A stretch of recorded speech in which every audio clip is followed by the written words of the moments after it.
You're on 2 boards at least, Frontline, Flex LNG. Like, what are you seeing in terms of shipping that excites you? Of course, it's been a very good time. Do you foresee good times ahead? So first of all, I have to say I'm very proud of being part of Fredriksen Companies, Frontline and Flex LNG. They are managed by a phenomenal management team. I think you've done interviews with both management teams. So I'm very proud of it. I'm just a small little person in the whole thing, being the macro guy on those boards. But having said that, I think the shipping industry got, as per usual, got overextended in terms of the enthusiasm coming into the balance of this year. They looked at the Middle East, they look at the slower traveling that needs to be done, which means more hours and more hiring at ships or whatever. On the bulk side, things have really turned dramatically negative. The segmentation of the market has changed to smaller ships and more flexibility. So sort of the mid-size, mid-cap ships are for now more interesting and bid up. We have specific issue in the LNG, of course, because it was so attractive that the new build is massive.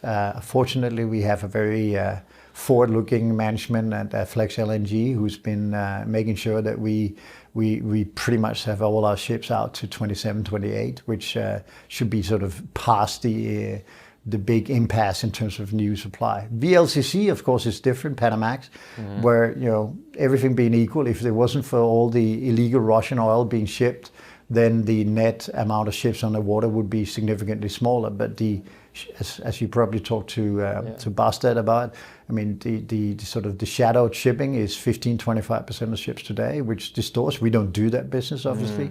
But some Greek ship owners in particular do that. Yeah. But I would say net, I'll say I'm very positive on shipping going forward. I don't foresee that things will turn down. If anything, the new sea routes and the new sort of barriers implemented in the world may decrease the net volume, but it will certainly increase the price because the travel will be longer if some of these sanctions comes in place and the world needs commodities. So going back to the 1090. Yeah. But classically the shipping industry got too enthusiastic, and it became, which is interesting. I mean, I know why a lot of people follow it, because it's been a good trade and it's a high dividend paying trade.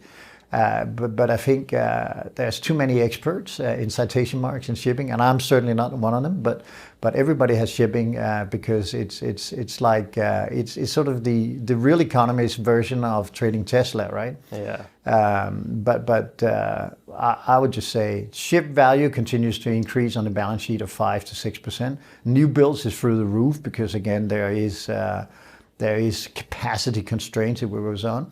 I mean, LNG ships has increased in new build terms in the time I've been on Flex board by 30-40%.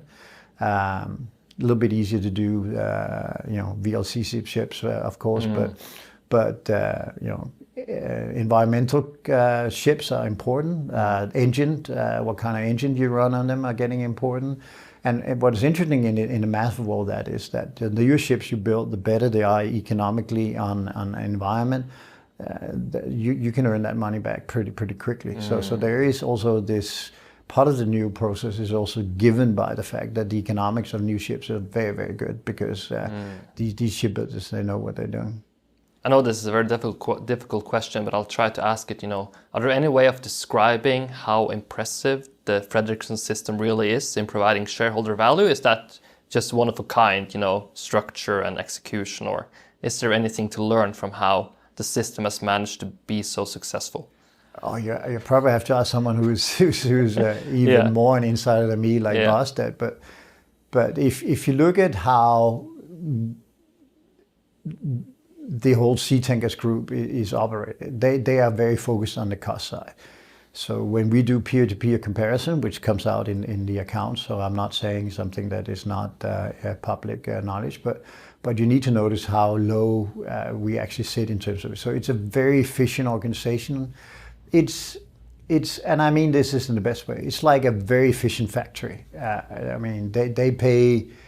Someone very smart said to me once, if you are in manufacturing, you just have to hire the best manager of the actual factory. It's far more important than the sales guy to have the best manager. I think what Fredriksen is good at is having big and strong operational people.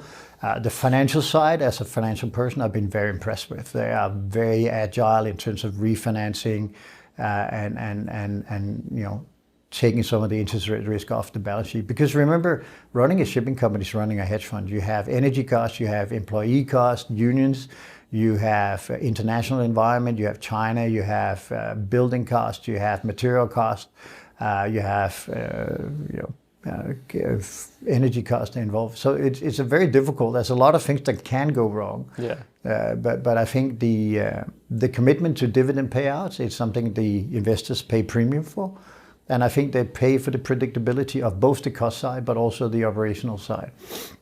And you know, it used to be the group didn't hedge anything, but now I sit on a board which is 90% hedged, which is Flex LNG, and as you know from public statement, front is, you know, going from 0 to 25-ish.